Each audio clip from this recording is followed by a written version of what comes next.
This episode of The Static Traveller is brought to you by Holiday Travel Fantasies.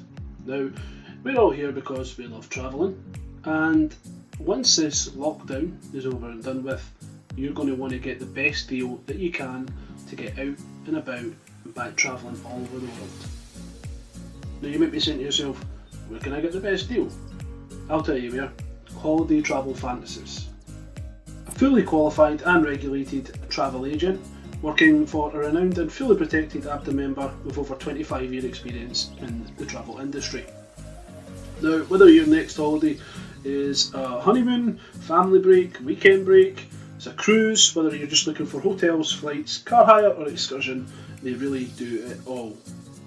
Now, they partner with major suppliers to make it more easier for you to work out the best package that suits your needs and your budget, and you should contact them at www.roadtripbonzo.inteltravel.uk/booktravel.cfm. The link is in the description.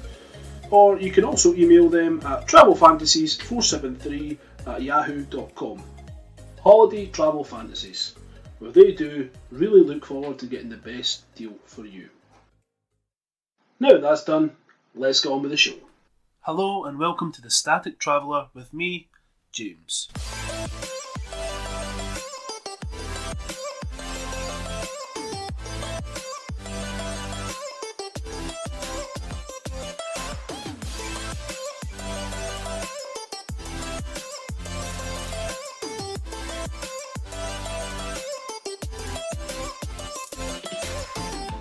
Hello and welcome to the latest episode of The Static Traveller, the podcast where I speak to travellers of the past and the present from around the globe and let them tell you in their own words about their adventure throughout this amazing world. Now, today's guests are Travel Couple Itsarealgoodlife. They're also known as Michael and Loren. So these guys have left their typical 9-to-5 jobs, Michael who worked in banking and Loren a chartered accountant, whereas now they are a very active presence with their blog, and they have some amazing reads on there. The most recent one that I've just checked out was about their drones, and also they're very active on Instagram as well. So Michael, Loren, he's there. Hi, thanks for having me. So why don't you just tell everyone that's listening just a little bit more about yourselves, and then we'll take it from there. Sure. Thanks a lot for having us on here, and thanks for the kind introduction. Yeah, sure. We are a married travel couple. We've been together for 4 years.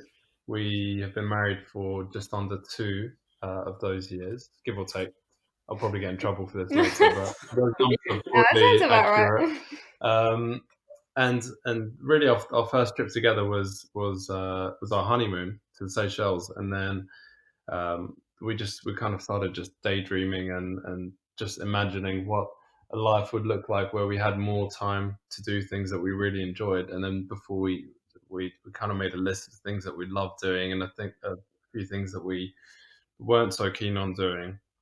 And then after a while, you just come to the realization that life is too short to spend uh, to spend so much of it on things that you're not enjoying, or that the things that aren't fulfilling you.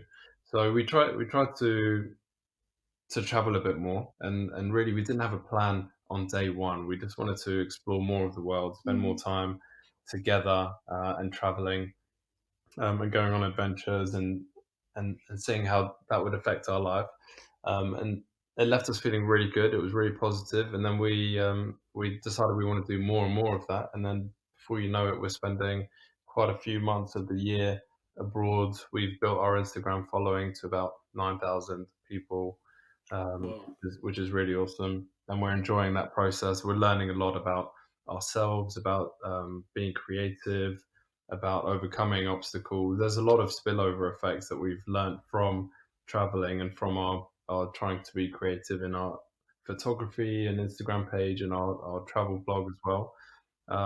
There's been a lot of good positive spillovers into our lives. So we're just trying to do more and more of that and try and encourage our friends and family and our followers and our little travel community that we've managed to build on these platforms just to really think about how short life is and to chase more of your dreams and to really not think that your dreams are childish or things of the past or things that you can't actually live out because we really believe that with the right work ethic and a positive attitude towards these things that you really can. Yeah, and it's kind of been a work in progress as well, really. So it's not like we just kind of decided to just quit and just travel full time, just in one go and kind of did that. It's just been a long time of just doing more of what we love and less of the things that we don't enjoy so much and just trying to learn and constantly, I guess, like better ourselves and just try and learn more.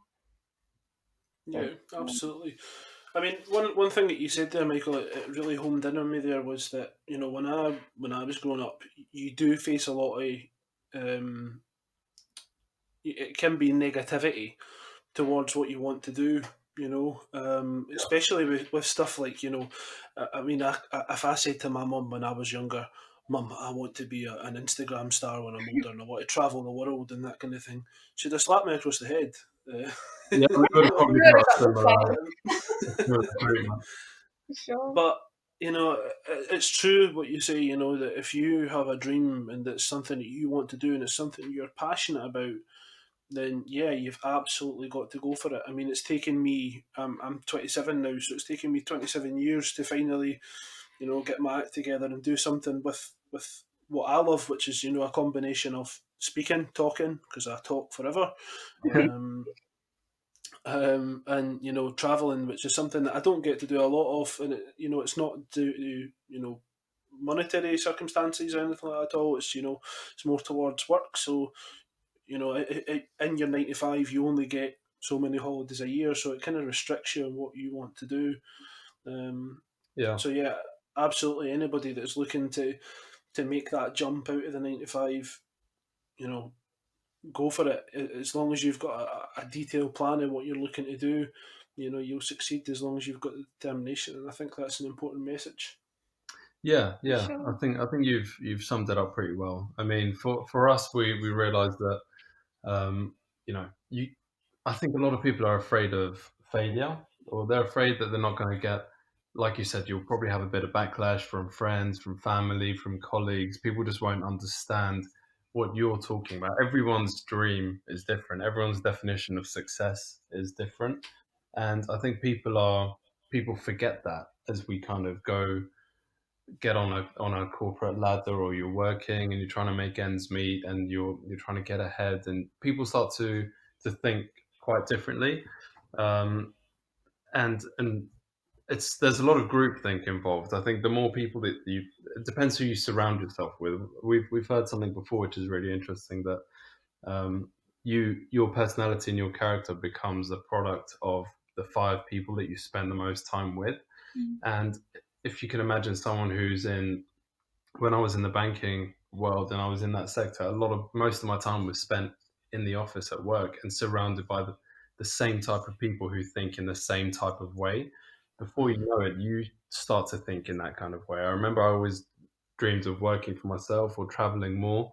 And then the more time that you spend in that environment, the more that your perspective starts to actually shift. And then you start to tell yourself that, you know what, all those things were like dreams that I had when I was younger and they're probably childish endeavors and they're things that that aren't really practical and I've got bills to pay and I've got rent and I'm doing well and I've passed some exams, so I need to just keep on going and on the ladder and getting as high as I can because that's what everyone around you is doing. So to Yeah, just kind of to give up a lot of that and to not be so concerned about what people are thinking, it's definitely a big challenge. I would say that's probably what prevents a lot of people from actually chasing what they want is these mental hurdles. It's not so much linked to their Mm. ability or to the fact that they're going to miss the money of a lucrative job or anything like that. It's much more, I think, what people are going to think of them and what people would say. So I think you really have to go against the grain. It's quite an unnatural thing to do to kind of I mean, as people, we all want a bit of appreciation and you want to know that you want some reassurances that what you're doing is the right thing and you want people to value your work and to think nicely and highly of you. So for a lot of people, if you're kind of throwing that to the wind. If you're saying, I'm going to give up my job in banking where I'm earning good money and I've Yeah. got a good title, or Lauren's going to give up her. For Lauren, it was quite challenging as well, I would say, because the accounting exams are really, really difficult, and they take quite a lot of time to do. You pay for them yourself. You have to really put months of work into that. And then once you're chartered, you get a big pay rise. You can go for different roles and so on. So she was doing 2 exams at a time, which is really, really difficult. I was just trying to blast through them as quick as possible because I just wanted to finish. And I was like, you know what? It's okay. Like, I always enjoyed it, but I think I really enjoyed the studying and the theory of it much more than the actual work. So I was always working at the same time as I was studying, and I'd always think, oh, you know what? When I finish, like my exams, it's going to be so much better. I'm going to like climb the corporate ladder. I'm going to enjoy myself so much more. And like that happened. I got to the end of my studies are finished and everything, and then things just don't change the way that you think that they're going to. And I think Yeah. like someone who kind of wants to get out of that, it's always the first step that's the hardest. And like you're kind of just jumping into the unknown, like you don't know what's going to happen, like when you quit or like when you leave. So let's talk about that a bit more. All right. So you guys said your journey started when you were going on honeymoon. All right. Yeah. So prior to your honeymoon, did you guys have any ambitions to pack everything up and go traveling? Did you think about that before it, or? Not in that sense. I mean, we'd always both loved traveling separately. I mean, Michael's been traveling for a while, so he's seen a lot more of the world than I had before that, but I'd always wanted to. So it was always something that we'd spoken about together. We wanted to travel a lot together, but we'd never spoken about kind of doing it full time or just kind of leaving or making it even like turn into something. We just wanted to kind of like get married, just go on loads of holidays together. But it kind of just happened really organically and gradually. We just started traveling more, booking more holidays, just really enjoying them. And even at our honeymoon, we didn't know that we were going to do this. So that was our kind of first holiday, and we just enjoyed it. And then we came back and we had a really short trip to Bordeaux in France. A couple Yeah. of So that's after. that's one of my questions. So tell me about this fateful trip to Bordeaux. Yeah. So it was basically just a weekend trip. I think, did I get it for you for your birthday or Yeah, Christmas? it was a nice Christmas present for me. Like Lauren likes to try and plan trips for January, so after the Christmas buzz has quietened down and It was then you like a start the yearly year, tradition. yeah, it's kind of nice to kind of work off the January blues a little bit by having a little trip booked in. Yeah, it's usually quite cheap to travel in January too, so it's a good bonus. So yeah, we were just there for a weekend really. It was just a few days. And while we were there, we were just enjoying ourselves, like chatting. We were just like spending a lot of time, like no screen time really, just like having good conversations.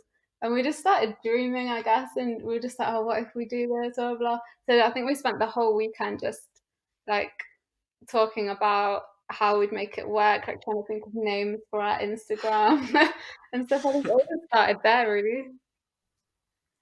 So that must have been, at the same time, it's an exciting prospect, but at the same time, on the other end of the scale, as you spoke about, you had just done all your exams, you were a chartered accountant, you know, Michael, you were saying, you were in the banking sector, Yeah, whereas now, you've got your own financial consultancy business. Lauren, you're a yoga teacher now, aren't you? Is that correct? Yeah. Yeah. So, I mean, how how did there must have been some element of fear, taking that step to then go, right, let's just stop everything we're doing, let's change our lives completely, and this is the way we're going to go. Yeah, for sure. I think yeah.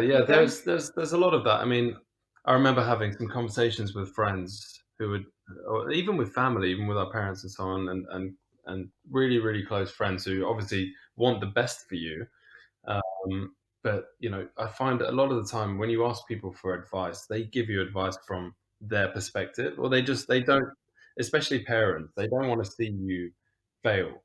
So I mean, we're from the Middle East originally. I was born in Sudan, but both of our backgrounds are Egyptian, um, and and the type of culture that you grow up in, your parents feel responsible for you until you're basically graduated, Married. married, got kids, they've got Yeah. grandkids, and then until like throughout your whole life, they feel responsible to kind of tell you where to go, what to do. Like a lot of our friends end up becoming doctors and accountants and lawyers, like really respectable professions. But a lot of that is guided by their parents saying to them, look, if you become a doctor, once you finish your studies, you're guaranteed to have a job It's as a like a doctor. safety So net. it's I like, guess it's the path that like gives you a comfortable life, whether you enjoy it or not.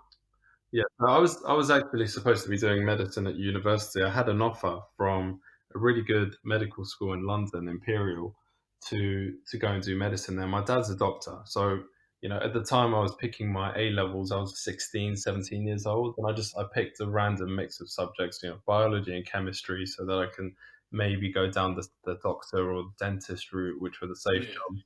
Then I picked business because that's something I was interested in, and art because I thought it was going to be an easy subject. So I didn't much study, maths or physics. I wanted to just kind of hang around with some of my friends who were also taking that subject and do what I thought was going to be a bit of a DOS subject where I could just hopefully get an A and not have to crack the books open and study and memorize formulas and stuff like that. I'm laughing because I've done the same thing. Yeah, good. I'm glad it's not just me. Yeah, so my even at that point, like you don't know as a 17, 16, 17, 18-year-old, it's such a difficult question to be asked, what do you want to do at university and what do you want to do for the rest of your life? You Yeah. don't have any real knowledge or experience. You might have done a couple of weeks of work experience somewhere, but you don't really know. It's hard to make a commitment to anything at that age, Yeah. let alone, where you want to spend thousands of pounds and years of your life studying. And then after that kind of, once you come out of that on the other side, it's difficult to then change. You feel like you've already invested so much time and effort. Your parents may have supported you. You've been through a lot to get that achievement, which is a massive achievement for a lot of people, and a massive commitment and a big success. But you feel like by stepping away from that path, you're almost disregarding it and you're throwing it away Yeah. a little bit. So it definitely felt like that. I had an offer from medical school, like I said, and I really at that time just wanted to travel. And what would you say? What would you say to people that want to to do what you guys have done? They're not ready to make that commitment, or they're scared of making that commitment. What would you say to the guys to help them get over the line? I would say just travel more gradually. Like you don't have to just quit overnight. Just leave, pack up your things, and just like travel the world and never come back. Like just book more trips and go and just see how you feel. And like for me, it was just like when we I guess decided and when I decided to leave accounting, it was after having a few months like break away from work, and then as soon as I went back, I was just realizing like in the evenings how unhappy I was. And it's when you compare how happy you are to the times when you're not doing what you love and how unhappy you feel then, and then it just really puts things into perspective. So I guess the advice is to just do it and do it gradually, and then over time, I guess the more and more you travel, the more you realize that you're going to enjoy it. And you have to make a commitment and just do it because it's not easy, definitely, to give things up or to just jump into things that you don't know what's going to happen after, but Yeah. you just have to do it. Yeah, I mean, on that note, James, I mean, just to like I said, I had an offer to do medicine, and then it all fell through because I basically told the university that I wanted to take a year out, a gap year, just a year out to travel, Yeah. and they couldn't hold the space for me, and I got in that year, so they were confident I would get in the year after. So I just thought, okay, fine. I'm not actually sacrificing too much. There's not much of a risk here. I'll just go travel for a year and then come back and do the same thing. Um, and you know, my parents didn't know about that. When I went home and told them, yeah, I got an offer, but I'm not going to take it. They were. I probably won't go into detail the kind of reaction I got, but they were quite unhappy. They just thought, this is something that you're throwing away. You don't know Yeah. what's going to happen. I said, look, it's going to be fine. I'm going to basically go on a nice long trip and then come back and then start. I've got the rest of my life to study and work. So what's a year now in the grand scheme of things? While I was away that year, the whole criteria changed, the grades I got were ABB, and then they changed them up to AAB. So I was under the threshold to get in. So when I got back home from my trip and wrote to them and said, look, you know, I want to apply this, said, sorry, you're below the minimum grades that we need. So that whole kind of thing fell through. Yeah. And to be honest, I wasn't really upset because during that year, I managed to learn a lot more about myself and figure out that actually I was only going into medicine because my dad's a doctor. I can see he's Yeah. done well. I know what that life looks like, and that's the only reference point really that I have in that much detail. And I've got the subjects and the grades, so maybe I'll just go and do that. At least I'll have a safe job on the other end of things once I Yeah. graduate and so on. And for me, it was very much a wake up moment there that you don't have to just there's different paths to success. It's not a one size fits all. We're talking about traveling now and running our own business, but for a lot of people, that isn't going to be what their dream is. Yeah. I mean, I really like what you said there. That you went away for the year, and you found yourself. You found what made you. You know what I mean? That you've realised, or you have, or you did realise, sorry, that it's not just about what your parents want, or this is what the route you have to go down. You've went out, you've spent a year travelling. You know a lot more about yourself than you ever did before, and I think that gives you a better idea of of how you're going to commit the rest of your life. Yeah, exactly. I mean, and I think for me, the hard part was knowing that you're upsetting someone who wants the best for you, and also questioning in your mind as well. Have I done the right thing? Now I'm not going to Yeah, be able to get into medicine, and my whole life has changed because of that one decision. And at the time, depending on your mood or how you're feeling, it can really play on your mind. You can start to regret it and think about whether you did the right thing or not. And I know it sounds a bit cliche to say a lot of people, at that age, maybe 18, you take a gap year, you go to Peru or Africa or Asia, and you kind of find yourself. And a lot of people do that. They kind of do it until you're basically about to start down the journey of your career or adulthood. yeah, So 17, 18, 19, 20, you're kind of living fancy free and you think you're pursuing your dreams, and you probably are. And then you start to get into the world of work. Maybe you get a promotion, a pay rise, you rent a nice flat, you buy some nice things, and then suddenly you become quite comfortable in that lifestyle. And then if someone then said, "Oh, do you want to take a year off work to go and travel?" You may really want to, but you know that that's going to cost you not just the money of traveling for the year and the expense, but you're giving up a salary for a year. You're coming back with potentially what a lot of people see as a gap on their CV, and then you're getting back into work maybe at a disadvantage to some of your peers or yeah, your other colleagues. Maybe you have to go down a different sector or start in a new company. And for a lot of people, they will just that's it. Their kind of their dream ends there, and they put it down as being a childish fantasy that they had from their past. I mean, I'll let Lauren explain as well, but I know for her it was the same because Mm. a lot of people were so happy that she passed her exams and really impressed, and then you're suddenly eligible for a pay rise and promotion and new jobs and so on. Um, and then to basically say, look, I don't really want that. I know I can have that, and I've worked for that, and I've it's not about saying, oh, I shouldn't have done my exams then, or I shouldn't have gone to university if I'm not going to do it. Those years and that process teaches you a lot about yourself.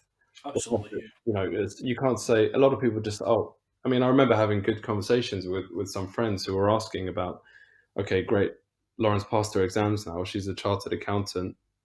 Why are you guys going to go and give that up? And I was saying to my friends, well, just because you've got that, why are you going to give the rest of your dreams up just to yeah, pursue this no, career? absolutely. Because It's it's not. always something you can come back to. Exactly. No one's going to take it away. It's certificate and it's done. You can decide to come back to that if you want to later on. Absolutely. I think a lot of people feel almost imprisoned by that a little bit. I mean, it Yep. might sound dramatic, but I remember that I always wanted to work for myself, and then I got a really good promotion at the bank I was at, probably earlier than I should have got it, and paid really well. And I was, you know, immediately as soon as I got that promotion, I completely forgot about the notion of working for myself. I thought actually this is much more comfortable and much more cushy, so I'd rather stick with this. You know, what I had in mind Sounds fun. is gonna, yeah, it's too much effort. You know, I Yeah. could fail. It's gonna cost me money. I'm giving up salary. Um, what's it gonna look like on my CV? What are my friends and family and what's everyone on LinkedIn gonna think? And all that kind of things. You know, all those doubts start creeping into your mind, and then before you know it, you can just keep on a path that may appear successful to other people, but you will Yeah. always have something that you're longing for a little bit more, that you find that you think may be more fulfilling. But to find out whether it really is or not, you do have to make some sacrifices and take some risks and really go for it. Um, Yeah, absolutely. So let's talk a little bit about your traveling. So what kind of experiences that you guys have had? So you know, I know this all started with that trip to Bordeaux, but you know, having a look through your guys' accounts, you know, you have had some pretty interesting journeys. So you know, I can see here that you drove from London to Amsterdam and then on to Belgium. You know, you've done one that is probably the envy of everyone that's listening. You know, you spent Christmas in New York. Wow, it's amazing. yeah. So come on, tell us a bit about your traveling. You know, what was that like? What was it like for taking a road trip from from London all the way to Amsterdam and then into Belgium? Yeah, it was amazing. That one was really last minute. That was probably our most last minute holiday we booked, I think. Um, I think we were just basically bored at home. We were just looking online and we were like, oh, look, it's flower season in Amsterdam. And then we just started getting carried away looking into. So I think you can get a little shuttle from the UK over to Amsterdam. So Okay, basically just did that. Oh, sorry, to France, and then drive through to Amsterdam.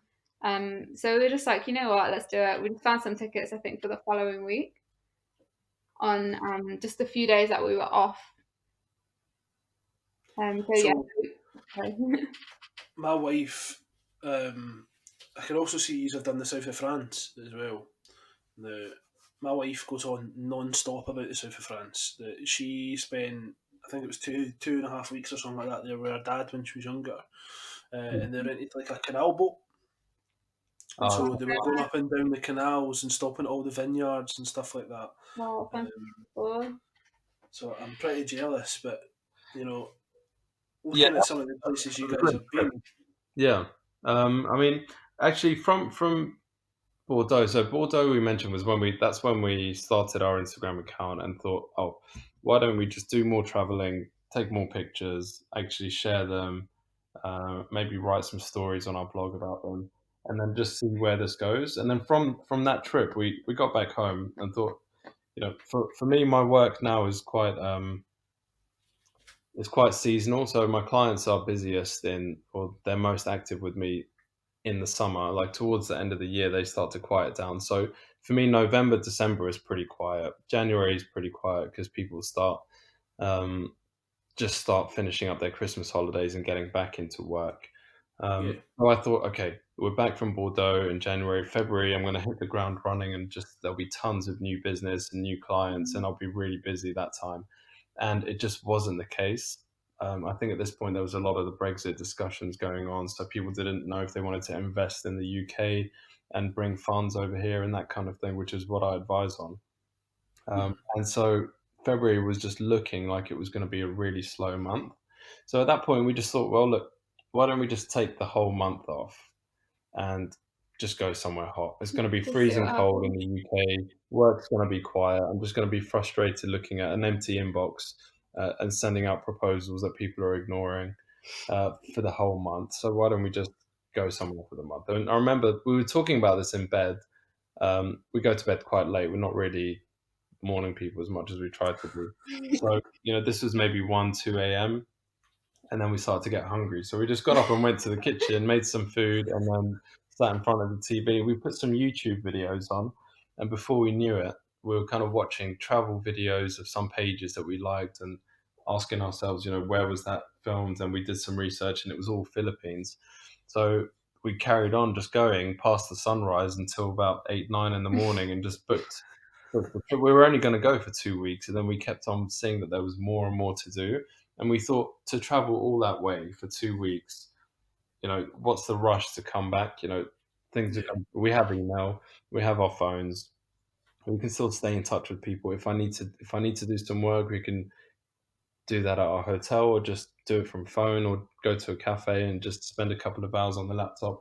So we realized, actually, there was no rush to come back so quickly. But we booked, and then we kept on adding on islands, and we thought, if we're going to all the way to the Philippines, we're going to be on the islands, why not throw a city into the mix? So we were picking between Hong Kong and Singapore. So we went for Hong Kong.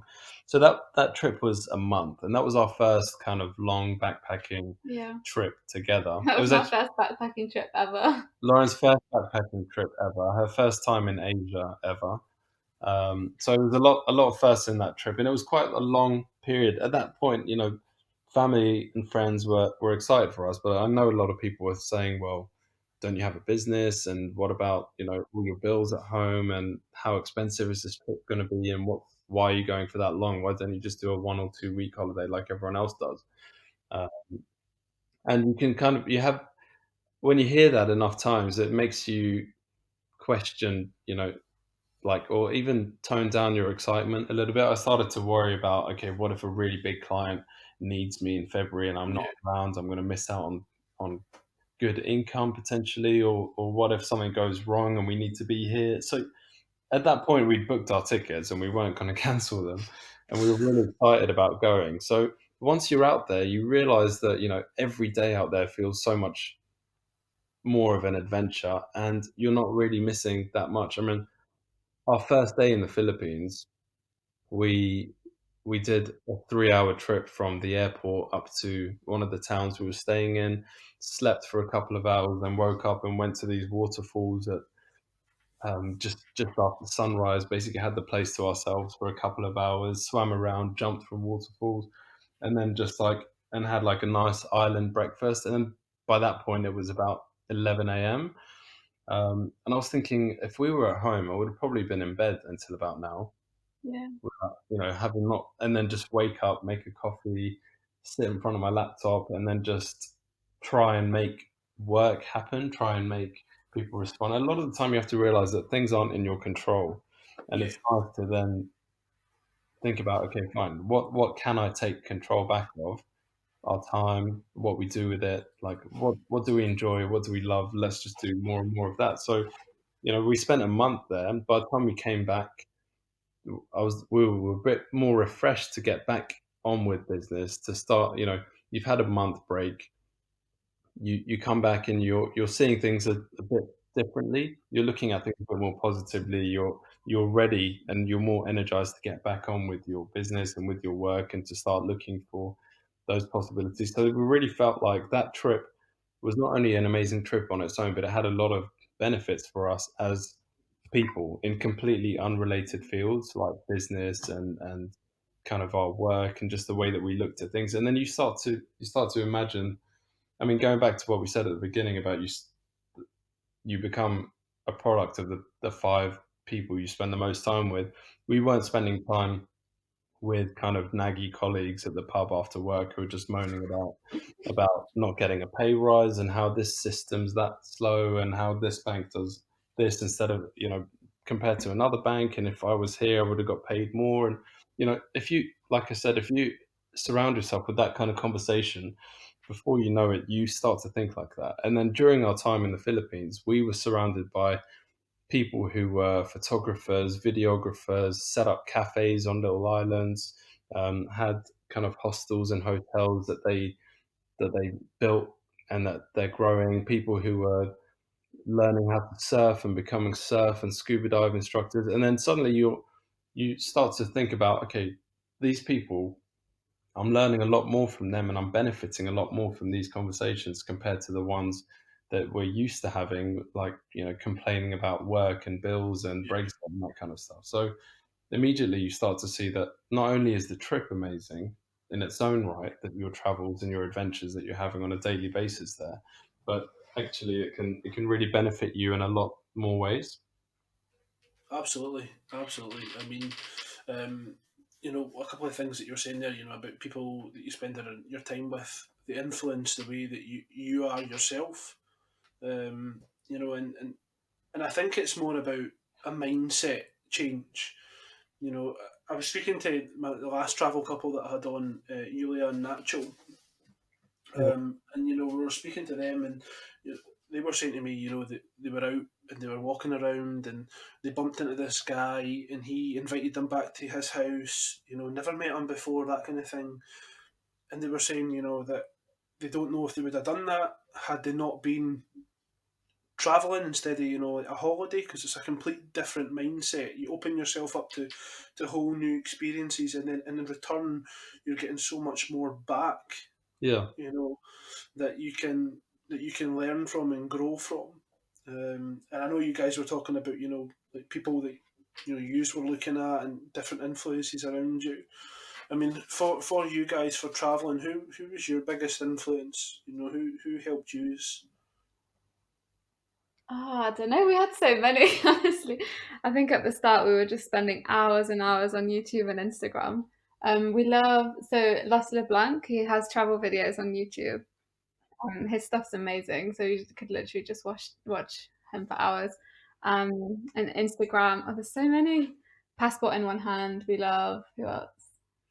There's Um, honestly so many. there's so many big accounts. There's Marie Faye and Jake Snow as well. Like, I mean, you look at these accounts and you think, okay. I mean, there's two ways to look at it. The first way you can look at it is to see them and just think, it depends. I think one thing we've learned over the last couple of years, especially in kind of trying to put ourselves out there with our pictures and posing and doing things that aren't naturally what we would do, and sharing a bit more of our lives and our travels than we did before, Mm-hmm. um, you really start to realize that people can look at you in two ways, but really it's a reflection of how you feel about yourself, what you think of someone else. So we can look at some of these accounts and just think, oh, how are they affording to travel all the time? They must be rich. Yeah. You start to make assumptions, or oh, they're only able to do this because they're models and they're really good looking, and that's why they get all this attention, and that's why brands work with them. So it's quite easy to give yourself excuses and to look at the people who are doing what you want to do successfully, and find a reason why they've got it for free and why it would be impossible for you. And like you said, it's definitely a mindset shift. Like, once we really started to get into this and to learn about how these people got to that stage, you really build such a big respect for them. Yeah, because it's Yeah. hard work. Like, it's not. It looks easy. Like when you just look at that Instagram, and you're like, oh my god, that's amazing. Like it's so good. Like how is it that easy? And it's really not. And then you just realize how much work they've put into their dream and into making that life happen. And it's just really inspiring. Absolutely. I mean, I've had that myself. It actually happened to me over the last couple of days. I've been looking at my numbers for the podcast and for my Instagram and things like that, and I was getting myself caught up in the numbers. Yeah. And I keep having to remember myself that it's not about the numbers; it's about why the reasons why I'm doing this. And I've spoken to a couple of guys. I don't know if you follow them, but they're quite a big account. Wandering Two. Yeah. Yeah, Yeah, just I do. Yeah, so Jamie's started up a podcast now as well. He's got a podcast. It's a really good listen. I'd recommend it. It's Jamie's Wee Podcast. So shout out to Jamie Yeah, we and Ivana as well. think it was yeah, 2 we months listened ago. to an episode actually a couple of days ago. Really interesting. Absolutely. So I've been speaking to Jamie, over the last couple of weeks, back and forward, and he says to me, that he knows people, like myself, who don't have massive accounts, don't have massive followers, but you still have followers. You know what I mean? And Yeah. he was talking about people he knows with massive accounts, and they never, they always look at the numbers and say it could be more, it could be more. And I had to, and when he said that to me, it really hit home and saying, well, actually, I am doing well for starting up from afresh, starting up from the bottom. Yeah. You're doing amazingly well, and that's it. Like, it's a work in progress. It's taken so long, and honestly, when we first started, we were just like, oh, if we just put everything into it, it'll take a few months. We'll grow really quick. We'll do this, this, this, and it's not like that at all. You realize how much hard work it is, and then you literally put your life and soul into it. And then sometimes you do get caught up in looking at the numbers and just be like, why is nothing happening? And you just analyze, but it's taken us a long, long time, and like we're still tiny. But you just like, I think you just have to just, like you said, just look at the reason you're doing things and just be proud of like where you've got to for now. And we're still learning. Like we were talking about this the other day, and we were saying, I don't think we'd be ready for huge growth right now if it happened overnight. Just because we're still learning, we're still improving our content. We want to learn, like we're working on our photography, and all that stuff takes time. And I think you get to where you're ready to get to at the right time, if that makes sense. Yeah, absolutely. So there's a couple of questions that I do like to come out and just ask blatantly, throughout the podcast interviews. But this one's quite a new one for me, so I've only asked this once before. So can you guys tell me about a place that you have travelled that you maybe didn't like so much, and why that was? Hmm. Okay, I think I know what mine would be. Okay, go So this was actually really a Better not be surprise. honeymoon. No, that's the best. Can't compare to honeymoon. Good answer. I think for me it was Hong Kong, and that wasn't just because of the place. I think it was more my expectations. So when we booked the Philippines and Hong Kong trip, we booked the Hong Kong part for a week before we went to the Philippines. And we were looking online at like dates and stuff. And after we'd booked the flights, we realized that Chinese New Year was a few days before. So we changed our flights and we were like, oh, let's go then. Like it'll be busier. I'm sure there'll be loads of stuff happening. But it was just such a culture shock when we got there. It was so busy. Like never been before. We didn't know what to expect, so we were just overwhelmed with like how many people there were there, and I think it just changed the experience because I think I was just expecting something really different, and we just didn't get around. For me, I would get that if I came to London. Yeah, or like when we went our honeymoon, we done 3 nights in New York, and then we done I think we done a week in Jamaica. Oh wow! So that was it was amazing. Don't get me wrong, but after spending that 3 days in New York, you need that step back. You need that that time in Jamaica to recover. And it was like I totally get what you mean about the busyness of it, but it's quite surprising though, considering you guys are based in London. Yeah, for you hear you say that, it's quite surprising. Yeah, I think because we don't live in central London, so we're kind of about half an hour away. So it's not as crazy here as like if we were in central every day. But it's not the busyness so much. I think that was just another level because after our Philippines 3 weeks, we went back to Hong Kong again for a couple of days. So it was a layover on the way back. And it was so much quieter then. So Chinese New Year had finished, like things were back to normal, and it was just. I remember that was amazing. Calmer. You wanted to stay longer. Yeah, and I enjoyed that so much more. Like we did so much. We got to walk around the city and see things, and it wasn't just like really, really busy and like you couldn't see anything, and there was just people everywhere. So I think like I love Hong Kong as a place, but I think it was just my expectations and the timing that we went as well. In general, we're much bigger fans of small towns than big cities. Like when we went to France, for example, we stayed in small towns that most people probably wouldn't visit. When we went to Bordeaux, we didn't even visit Bordeaux. Actually, we went for half a day just to have a look at the city, but we didn't go to be in a big city. We stayed at a small town near the vineyards called Saint-Emilion. So we much preferred that. It felt a lot more French. As soon as you go into the big cities, especially in Europe, we find, you just see a lot more of what you would see back home. It doesn't feel very French. It feels a lot more multicultural, which is fine. But we have that in London, so we prefer to spend our time in kind of the smaller towns or the less built up and the less touristy places. For the proper experience. Unless you're going to a mega city like New York or London or Tokyo, then you know what to expect, and your mind is almost ready for that. I think a lot of why people don't enjoy certain places is just because they're expecting it to be something different. I mean, when just to give you an example, our first day in the Philippines, we went to Kawasan Falls, amazing waterfalls. That the water is a kind of like really dark turquoise, and we were reading a blog the night before um, that basically said if all the tour groups show up at about 10 a.m. So you want to get there for first light, basically. So we woke up at 6 a.m. to get there. And when you go in, you sign your names on this kind of entry sheet. And we saw that there was only two names on the list before us. So we were just the third and fourth people going in.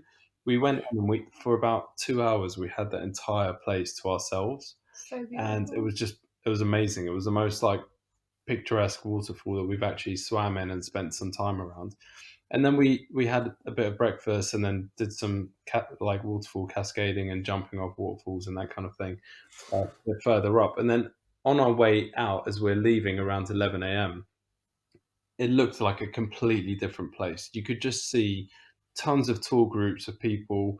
There was the waterfall when we were swimming in it was just us two that was in there, and on our way out 11 a.m. So literally kind of 4 hours difference, 3 4 hour difference from when we got there. There was maybe 50 60 people swimming around, everyone in bright yellow and red life jackets, people screaming and jumping in and splashing, and kids like running everywhere. And it was just It's like, still beautiful, just a yeah, completely different we experience. we saw people getting off their tour bus, walking up the entry, looking at the waterfall, just turning around and taking a selfie, and then And then leaving. leaving, and we were Didn't so get in the water. mindful. Didn't even really look at the waterfall. But, a lot of people had just come just to see it, tick it off at their list, and then move on to something else. Other people went there with tour groups. We read a lot of reviews online that put doubts on our mind about going in the first place because we heard it was really touristy. But It's we just went a about couple making of that extra hours effort, of I guess. we put the extra. We only slept 2 hours that night because we just landed. But for us, we didn't want to come all this way and see that place and think, oh, you know what, that was rubbish. It's over touristy now. It's just too popular. Yeah, it Like, depends on, like, I guess what you enjoy. Like, some people don't mind that. Like, they just want to see the place, like, learn about it, know the history. Like, they don't mind if people are there. But I guess it's just like what you prefer, and like whether you're willing to just wake up that little bit yeah. earlier. Whereabout did you not enjoy? Are you Hong Kong as well? Or? Um, no, I absolutely loved Hong Kong. To be honest, I like the chaos, and I've been there before, so I was expecting that. Um, what I didn't we were there for Chinese New Year, so we were expecting, we thought the fireworks display would be incredible, and the parade would be like really mind blowing. So we actually paid extra for our hotel and to move our flights. So immediately your expectation builds up that this is going to be something out of this world. And because it was just so busy, we were told, oh, if you want to see the fireworks, you have to get there 6 hours before they actually start. So we spent a lot of time just basically trying to Standard. reserve, yeah, just standing, leaning on a railing at the harbour. The view is incredible, but not six We didn't hours end up worth of even seeing incredible. too far back after all that. We picked the wrong spot. Yeah, and then when the fireworks started, all you could see was people's phones up in the sky taking videos, and it was just like, you know, it wasn't what we expected. I think, Yeah. I mean, part of what actually made us want to start writing our blogs and writing caption. I mean, a lot of our captions, I'm not sure if you've read them. Well, sometimes we'll be talking about kind of our mindset and trying to get people to be more positive and chase their dreams and be more encouraging that anybody can do that. Everyone's dreams and success is different for everyone, and everybody can chase that. So we just try to kind of remind people of that often. But when we're not writing about that, we're usually talking about the place that we've been and trying to give some useful tips for it. So I think when people go on Instagram and you see these perfect looking pictures of a waterfall and it's just Michael and Lauren there, when you go there, if you go there at 7 a.m., you're going to get exactly what we showed you. But if you go there at 10 a.m., you're going to see something completely different. So I think I mean, we felt that with throughout our trip, there were so many things where you could just make a minor adjustment, go a bit earlier, do a hike at sunset because at sunrise it's really popular, or the other way around. That you can only kind of it's really useful to know that information. If we hadn't read somebody else's blog telling us about the waterfalls and to go at 7 a.m., we would have probably had a lion and gone at 10, and then and not enjoyed it. So, those experiences, um, whether good or bad, have really helped us want to share a lot more with people. So we want to tell people what to expect. A lot of the time, we even write about how people can save money, what they should, if you're going on a hike to a particular place, what time to go when, to make sure it's not too hot because there's not a lot of shade on a certain route, and to take, pack some sandwiches and a banana because it's going to be a really, some stuff that people might not think about. You might see pictures of that location on Instagram and people are wearing trainers and nice dresses. If you try to do that hike wearing that, you will probably struggle. The reality is that person probably took their hiking gear and really like good walking boots to get up there, and then maybe had a dress in their rucksack and just threw that on for some pictures. So you can't. It's use. We want people to see that you can get to all of these amazing places, and that you do need a little bit of preparation to make sure you get the most out of your trip. So you can go to certain places and not enjoy them just because you didn't have the right information, or there was, maybe you should have gone on Absolutely. on a Wednesday rather than a Sunday. Absolutely. I mean, we got caught out with that in New York. We done a wee bit of reading up and things like that, and we booked like the Statue of Liberty trip. Yeah. We didn't know you had to book in advance to actually go up in the statue. So we went all the way to New York and we couldn't get in the statue. So absolutely, I mean, we got caught out with that kind of thing. And had we read a bit more about it, I mean, that's simple and straightforward. But Statue of Liberty, it's one of the things that you probably should read first. We have to go back. But yeah, we'll have to go back. And just like you're saying, about like, tips and that kind of thing, that kind of moves us on nicely to my next question. So I love asking this question as well. So tell me about, what was your most breathtaking moment while traveling? The reason that you done it, and you're standing there going, "Wow, this is why I've done this." Oh, there's so many. I think the one that comes to mind for me, I don't know if it's just because it was really recently as well. So we did a short road trip across the West Coast in the US. So this was in Utah, and it's a national park called Bryce Canyon. And it's basically, so they're called hoodoos, but it's like rock formations, and they just like come out of the ground. They're kind of a bit like an icicle, but like the other way, but just made out of rock. Like it's really weird to explain, but it's like a national park full of those, and like you basically stand at a viewpoint. And the weather was really cold, so they were like half covered in snow.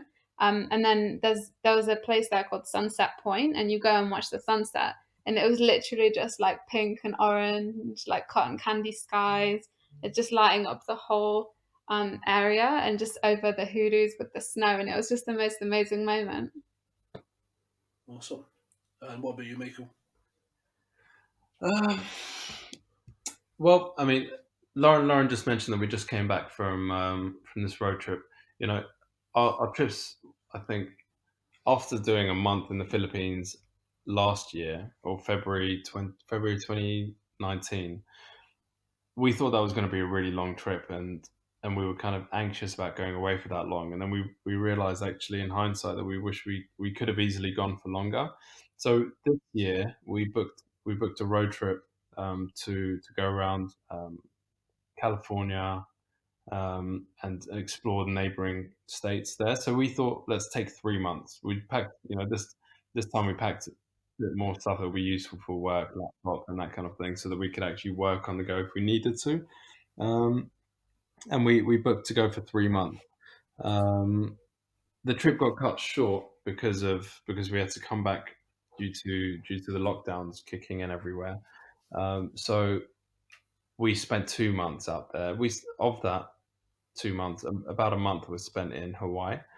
And for me, I just absolutely loved every single thing about those islands. We went to Kauai, to Oahu, and to Maui. And when you're researching them beforehand and watching some videos and reading blogs and checking out pictures, everything looks incredible, and you just think, okay, it's not going to look like that when you get there. And our minds were just completely blown. There was just something so much more amazing about being in that place. Just simple stuff like we picked up a really cool Jeep Wrangler 4x4 from the airport, and you immediately feel like you're in a scene of Jurassic Park, just driving around in that car. We just turned the radio on because it was quite an old car and it didn't have, we couldn't Bluetooth our music on, so we just put the radio on, and it was just kind of country music, and it was just like, for us, a lot of it is not just about the places that you go and the specific things you do. It's not about actually seeing a particular waterfall or going up a particular monument. It's much more how you feel in the moment being in these places. And we try and capture that in some of our pictures and videos, that it's not just two people in a pretty place. It's much more about, as you're exploring these places, you feel a certain way. You're much more positive. Like, you're not worrying about little details that you would have worried about if you were sat at home on your laptop looking at your email. You're just seeing the world in a really different way. We met a lot of people while we were there who were hiking, just along the trails that we're hiking along, and the views are incredible. Like, a lot of them are quite tough walks, so we're usually out of breath.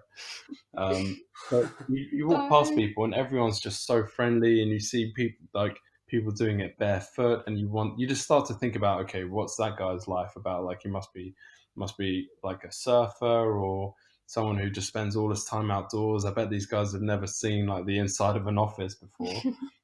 And then you really start to think about, what, I want to do more of that actually. And you see incredible things. I mean, to answer your question shortly, I would just say, Hawaii and just the green landscapes of all the cliffs. And probably we just posted a video on IGTV a couple of days ago, and also a post that goes through the Nepali coast, which is a massive green kind of sea cliff coast on the island of Kauai that you can only see by you can only get there by boat, so you can see it from the sea, or you can go over it in a helicopter and you can see it from there, or you can trek for several days if you have a permit to, and it's quite a dangerous but really famous kind of ridge cliff edge hike that's for really experienced hikers.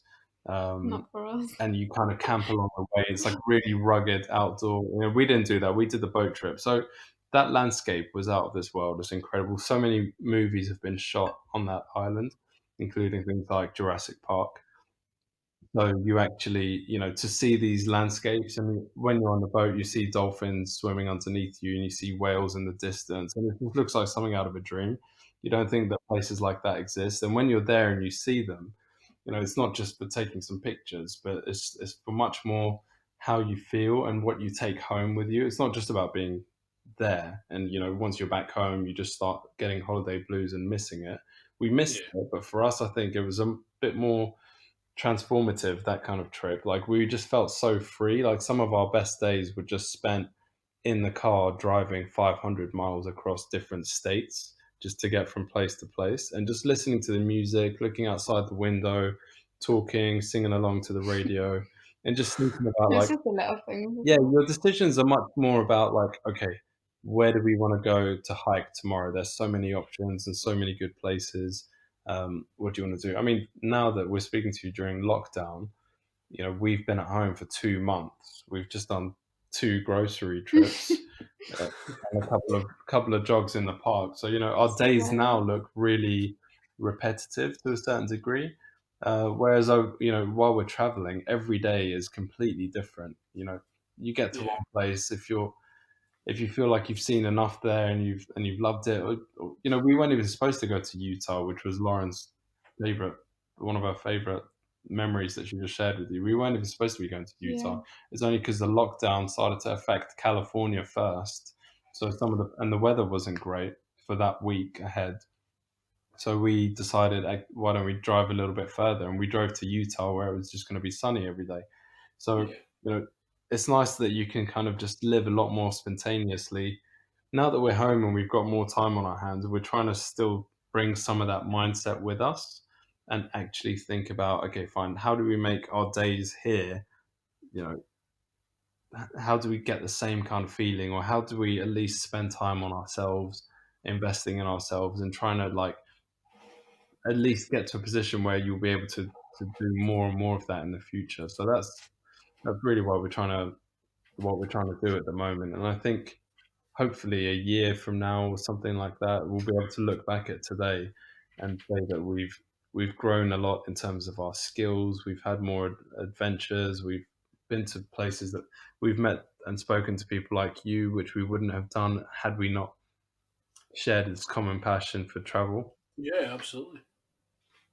I mean, the next part of the interview would be a question from a daughter. We've kind of covered off her question. It was the favourite place to go, but I think I kind of got that for the last question there, which is really good. Okay. So I'll pass that on to her, which leads us to the next part of the interview. So this is my favourite part, which is story time. All right. So, like I say, I'll pass it over to you. I will go completely radio silent. All right. So, take us on a journey. Tell us in detail about one place or adventure that you want to share with us in as much detail as possible. All right. Things that you have done, things that you have ate, places to go. Just somewhere that you think everyone must visit at least once in their life. Okay. Over to you. This is a tough question. When this is a really tough question, James. Thanks. That's a big one. You're welcome. It's hard. It's hard to pick one place, but also at the same time, I would say that makes it a bit easier to maybe answer this question. We've traveled to a lot of places together. I've had a couple of years off as well, where I traveled, kind of backpacked around before and after university, a year each way. So I've seen quite a few places. I usually try and go to places far and wide, and even with Lauren as well, it's quite easy to think about, okay, let's go to Bali. That's really exotic compared to London where we live. Or let's go to Sri Lanka or Philippines or Hong Kong. And you just think of places like that. When you think of places that are similar to, if Lauren said, oh, let's go to America, immediately I just think of New York. Maybe I think of California. I just think, actually, you know what? Everyone there speaks English. Similar kind of food and culture to a certain degree versus, if you want to compare English culture to Asian or English culture to Latin American or African, we just think there's too many similarities. So I want to go somewhere different.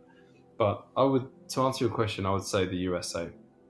And that is because every state that we went to is completely different to the one before it. So, you visited New York, so you'll probably see some similarities between New York and London. We absolutely love New York. Together, we've been there between us maybe about 15 times in total. We absolutely love New York. That's somewhere we could see ourselves living or actually spending a lot more time if we got the chance. But then to think that the same country that New York is in is another state as Hawaii, for example. To be in Hawaii, for example, you're still in the USA, but it's a completely different world as far as we're concerned. Every island looked different, the landscape looked different, the culture was different, the people and the activities you do and the things you see and the food you eat is completely different to New York. You wouldn't think that they're both part of America. And then even with California, we drove from California through Vegas, through Nevada, up to across to Arizona, and then onwards to Utah. And every place had completely different landscape, completely different accents, different food, different things that they were famous for, different. Even the earth and the ground was different in these places. Arizona is really famous for its red dirt. Like the hotels were even saying not to use the towels to kind of clean up your shoes because the Arizona dirt doesn't come out. It's really, really dark red, and the mountains are red. And when they get covered in snow, it's just mind blowing. California was the part of our trip we were really looking forward to, and the one we daydreamed about the most. And because of the current pandemic, we actually had to leave that part of the trip out and come home 5 weeks early. But if in California alone, you can go from cities like LA and San Diego across and San Francisco. You can drive along the coast of the ocean, Pacific Coast Highway, and just go to cute little beach towns along the way and see incredible white sand beaches with like pink and red sunsets every night. We went in winter and it was sunny every single day without a cloud in sight. The food is really good. It's nearby Mexico, and actually California used to be part of Mexico historically. So there's a lot of kind of cross culture there. So you're in America, but it doesn't feel like it at all. If you drive to the north, there's mountains, there's national parks as well. You could go. We took all of our ski gear with us because we were going to go skiing in Lake Tahoe, where in the winter you can go skiing, and in the summer you can kayak on like a crystal clear lake. And there's just so much to do that if I said to you, if you said, "Oh, Michael, Lauren, where would you guys say you have to visit?" and I said America, you'd probably think that's a bit of a cop-out answer. You think, you know what, these guys don't really know what they're talking about. Yeah. And I was expecting you to say Indonesia or Colombia or Mongolia or somewhere that sounds really far and exotic and so different to home. But we really felt all of that. There's just so much space, so much natural beauty, like the difference in weather from state to state, the difference in, I don't know, like culture, things too. There's just literally everything you could picture. There's like crystal clear blue waters, mountains, waterfalls, cliffs. There's literally everything. And like, it just makes you realize, like, we know now why Americans don't usually leave America. It's because they don't have to. Like, there's just so much beauty there. We were so like mind blown by everything. Yeah. Brilliant. Now, every state is so different in America, and I think that's what makes it, so appealing to everyone. Is that, whether you want a cold bit of weather, whether you want warm weather, whether you want like Hawaii, like you're saying, Florida, New York, it has got everything. You know what I mean? Exactly. It made it pretty difficult to pack for this trip. Like we tried to think we know what we're doing now after a few trips, and we're actually writing a blog at the moment about like our ultimate packing list, the things that we think are like really useful gadgets and essentials that will just make your trip a little bit better. What if we're taking cabin bags, we take like solid shampoo bars rather than liquids, like just little hacks like that. So we thought, okay, we're pros at this packing like correctly thing. We ended up with so many bags because we had to pay to take extra, and we already had luggage included. It was things like our ski gear and stuff like that we didn't even end up using in the end, but we just had to carry around for like 2 months. Yeah, like some days we'd be in shorts and flip-flops and a t-shirt on the beach in Hawaii, and then literally the week after that we'd be in Utah and it would be snowing, or at the Grand Canyon it would be snowing and you'd be doing a hike, so you need massive hiking boots and walking trousers and woolly hats and gloves and thermal layers. And so it's just like, if you look at it on the map and you see what part of the US we did on this last trip, we've only got as far now as posting our content from Hawaii, but we're going to be posting our pictures and videos from Arizona and Utah after that.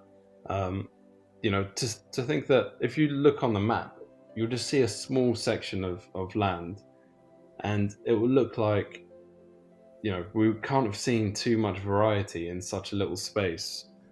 Relatively speaking, but when you look at it, when you see maybe some of the pictures, like a lot of these places look completely different. It almost looks like a world trip, and you've just kind of driven across a couple of state lines, taken one short, and taken a couple of flights to get around the Hawaiian Islands. So it's just incredible to just like to get that much variety in one country. Really, we know there's multiple states, but just to think that. Even when we landed back from Hawaii to California, we were expecting to go through immigration and everything. Nobody even looked at our passports such a because it's weird still feeling. part of the USA. So You we just just land thought, and wow, leave. this is like super, it's just really, really easy. It'll probably take us as long to drive from London to Scotland as it did to catch a flight from California over to Hawaii. Yeah, but we all know that Scotland's got the weather, so we know that would be Exactly. Scotland is actually very high on our bucket list. It is. It looks beautiful. Well, if you like driving, which from what you are saying it does, sorry, you need to do the North Coast 500. Okay, we'll put that. So you need to look into that, and you need to take your drone with you because there's some amazing shots in it. But before you kick off the 500, you need to go up to Skye and do Skye and Portree and stuff like that, and then come back down and do the 500. Sounds amazing. When we get it booked in, we'll definitely come to you for some tips. Absolutely. Waiting to be able to travel again. Can't wait. So what is next for you guys? So what's next for It's a Real Good Life? What's the overall target? Do you want to go every country? Do you want to go every state? What's the target? I think it's a bit trickier for us just because we're not traveling full time, so like we're kind of not going to be able to cover as much ground as we want. Like we'd love to go everywhere, honestly. Like I think every time we see something amazing, we're just like, oh my god, we need to go. And our bucket list is so long. So I think for now we're just trying to take it one step at a time, trying to fit in as much as possible, but without rushing things as well. So we're just trying to like prioritize the things that we want to see and just get them booked in as soon as possible and just make the most of those places so we feel like we've seen everything we want to see in a certain country. And I mean, we've got loads on our bucket list, but it's just really hard to plan things now until we know what's going to happen. So I think for now we're just focusing on ourselves a little bit more on our page, like trying to just like upskill as much as possible, just spend this time I guess just staying inspired, just learning more, trying to better ourselves, because it's just such a unique position. Like obviously like what's happened is really bad, but if we can take something good out of it and just use this time that we're probably never going to have in the future to just be at home, be still, and just have all this time to invest in ourselves, like we're just trying to make the most out of that right now until we can travel again, just so we're ready, like we have everything in place. Like our photography is hopefully going to be better by the time we travel again. Our editing will be better. We'll have all of the blogs written that we've been saying we're going to write for months and months and we're just kind of trying to catch up on all of that stuff and stay creative at the same time. Yeah, absolutely. Right, so there is 2 more wee bits to the interview. All right, so I'll do this bit first and we'll get it over and done with. All right, so we've got some questions from Instagram. All right, as I'm sure you've seen, I've tagged you guys in that. So we've got some questions for Instagram for some of the listeners. Sounds good. Right, so we have. So this one actually comes from my last interviewee. So it's Lou Cominares. I can never say it. Cool. So Lou she's also got a podcast as well. So she's got a podcast called the Solo Female Traveller Podcast. So she's from Venezuela. So she's asking, how do you guys manage your disagreements regarding what country you visit next? Well, honestly, the thing is, so because Michael's so well traveled, he took his gap year, he's seen so much, and I'm basically the other end of that spectrum. I was just working and studying my whole life. So there's so many places that I want to go to that he's already been to. So things like South America, Brazil, Australia. He's basically been everywhere. But it's not too bad. Like he's really willing to like go back to those places. I don't know if he's just trying to be sweet, but he's like, oh, it's different when it's with you. Yeah, So I don't know if he's just saying that or not. She thinks I'm just saying that, but it's really true. I mean, Lauren's like, oh, I really want to go to Peru, but you've been already, and I'm like, okay, I've been, but it was 15 years ago. Yeah. I don't even want to look at pictures of myself back then. Like it was I was speaking to a friend actually who just traveled to.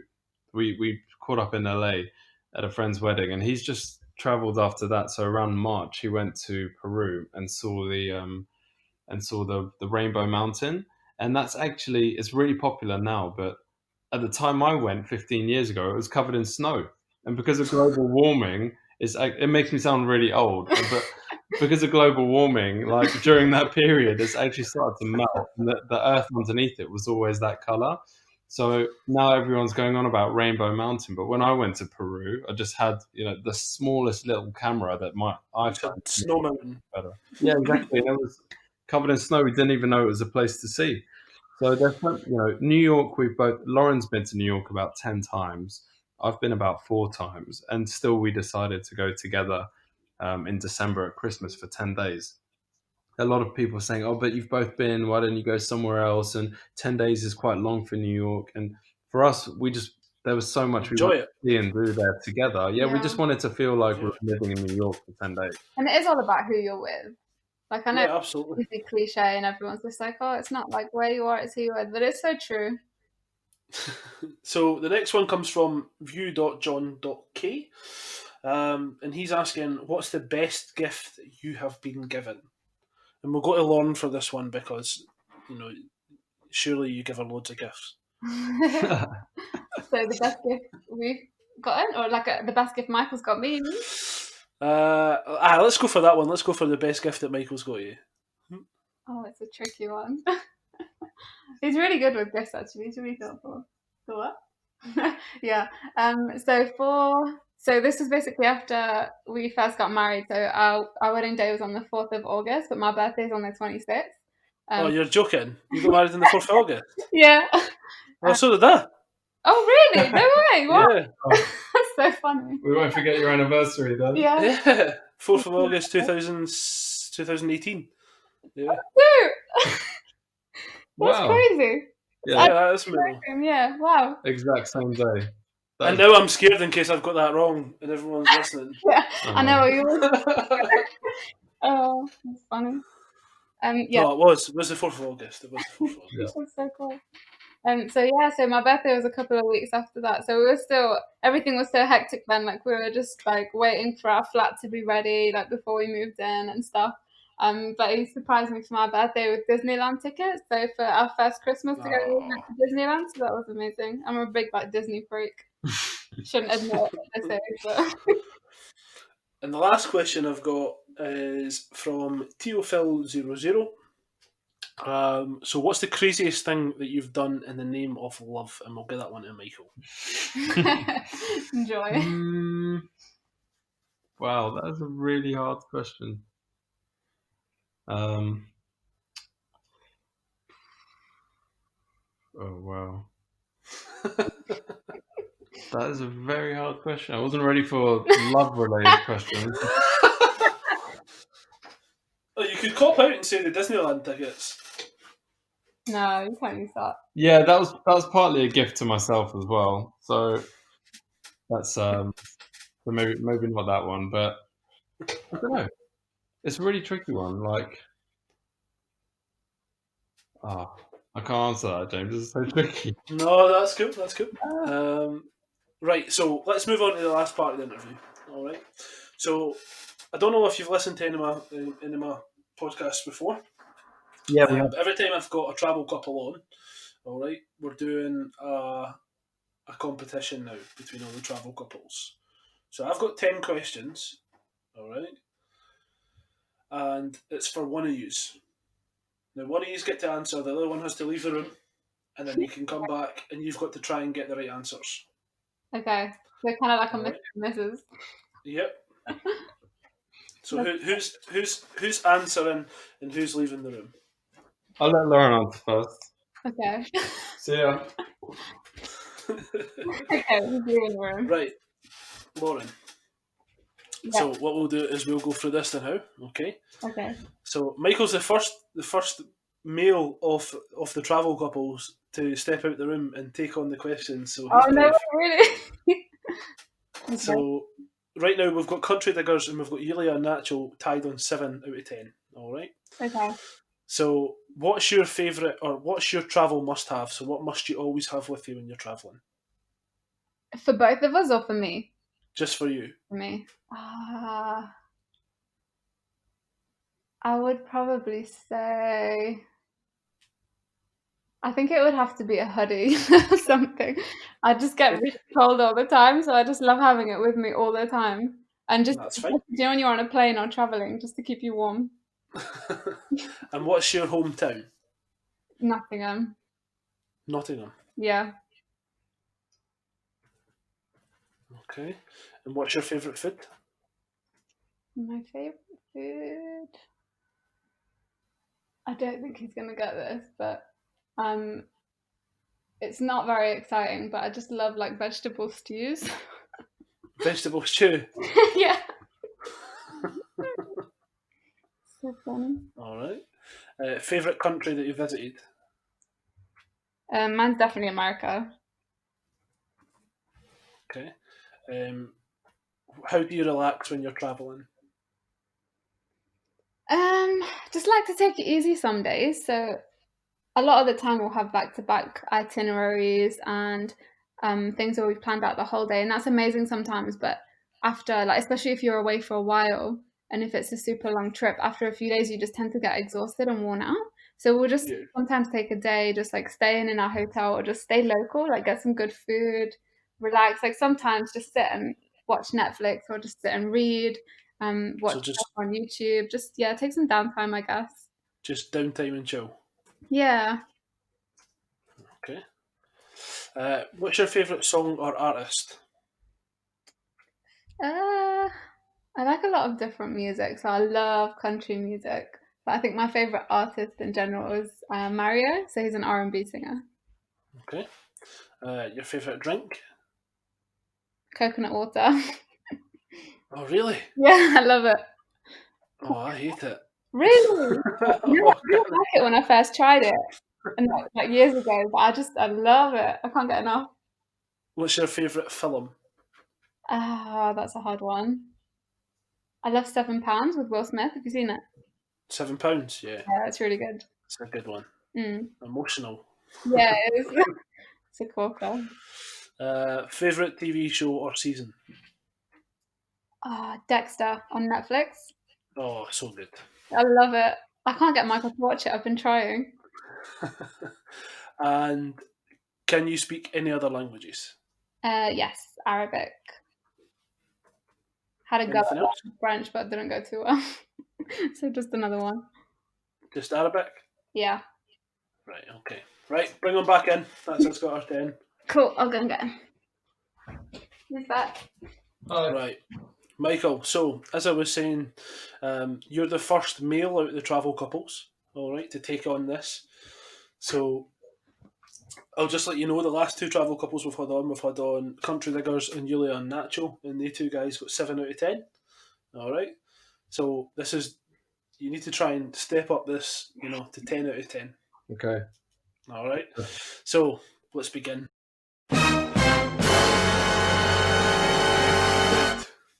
I'm feeling tense now. I'm like, Michael, right. Yep. When Lauren's travelling, what is her travel necessity? What must she have with her?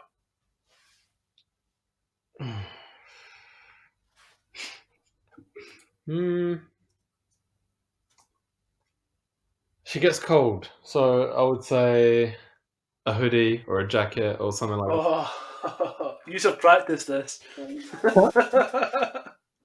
That's what I've heard the most complaints about, so I'm going to pack one for her anyway. Okay. So that's one right. So what is Lauren's hometown? Nottingham. Okay, that's always an easy one. Favourite food? What's our favourite food?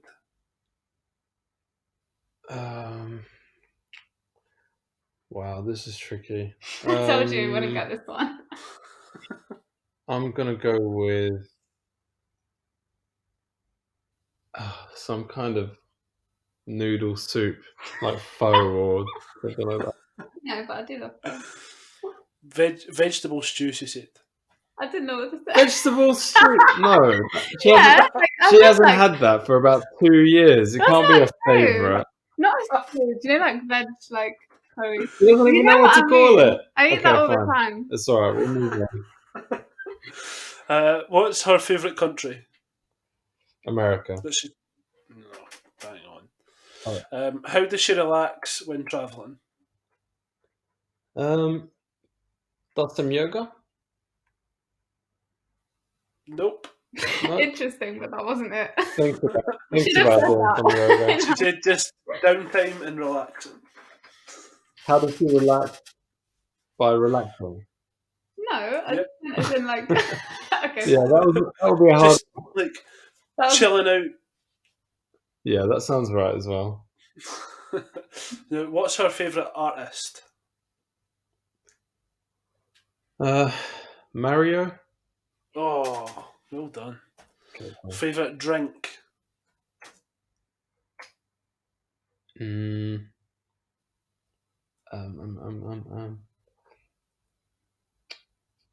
This is a tricky one as well. I'll guess something from Starbucks, like a caramel macchiato. Coconut water.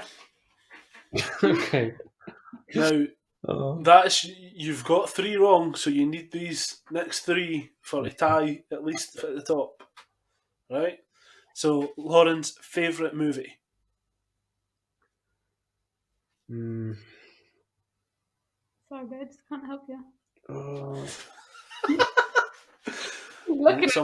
Someone's going in the bad books. Oh my god. Pass. This is hard, to be fair, because I'm usually more of a serious kind of girl. Yeah, pass. £7. Yeah, I wouldn't have guessed that. Favourite TV show or season? What's our favourite? Dexter? Yep. Okay. And can she speak any other languages? Arabic? Well done. So that's a cool 6 out of 10. Okay. Alright, that's not bad. Some tricky questions in there, but it's all good. Some tricky questions in there, but it's all good. And there's some easy ones as well, though. Yeah, that was a good mix. So listen, guys, I want to thank you for coming on and talking to me on the Static Traveller today. It's been an absolute pleasure. Thanks so much. Really, I haven't enjoyed every minute of this interview. But listen, why don't you tell everyone, where they can find you, where they can, listen, or not listen, sorry, where they can see your posts, your handles, that kind of thing, your blog. Yeah, so our main platform is Instagram, so you can find us on there at It's a Real Good Life. Everything else will link from that page, so you'll be able to get to our blog from there, find any useful travel guides. We've written some guides on the Philippines. We're writing some on the rest of our locations now, so Hong Kong, Hawaii, south of France, Greece, other places that we've been to as well. We're writing some travel guides and useful tips there. So on top of that, we're posting every single day on Instagram. We try and make our captions something that can be a bit uplifting and encouraging and share some positivity with people, as well as giving you location tips and advice as to how to make the most of your travels. And we're working on a few other bits and pieces that we're going to put out with some other brands that we like, and some other small businesses that we want to support and we're teaming up with.